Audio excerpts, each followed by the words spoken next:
What's going on, guys? So I know everybody's trying to get their planes all spiffy and nice and shiny. And one of the things that I got are these Aero um, little things that are used for, I don't know, drinks, maybe, water. It's got H2O written right on there, but the valves are pretty decent. Make sure they're all tight in there. And as you can see, I've got my cleaning supplies in there. A little bit of whatever this is called, like, cardboard or something, so if it drips it doesn't become a mess. Another good thing is pee pads. I love pee pads, like puppy pee pads.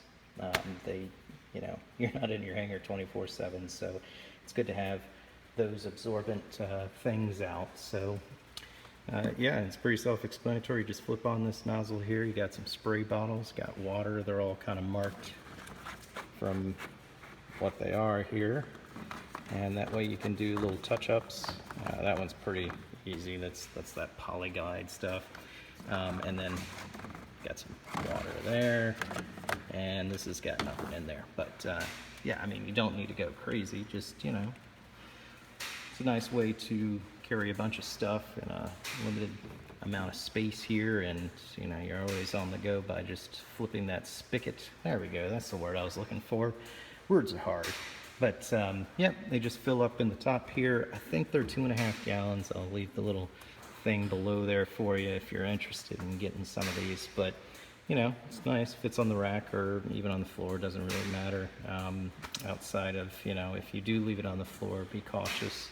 If you're in an area that's cold, the stuff will freeze and probably crack. So it's nice to have a rack to keep your stuff off of the ground. Ran into that issue once, so don't fall into that pitfall.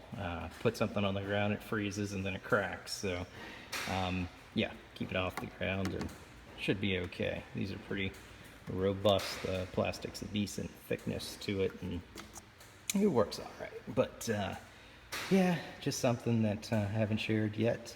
And even if you use just auto wash or anything like that, it's nice to have a larger container like this where you can hold about oh look, if it was only written 2.5 gallons or 9.4 liters there. So pretty cool stuff, really inexpensive, and a nice way to just kind of fill up a bottle and spray and do touch-ups and stuff like that. So till next time, see ya.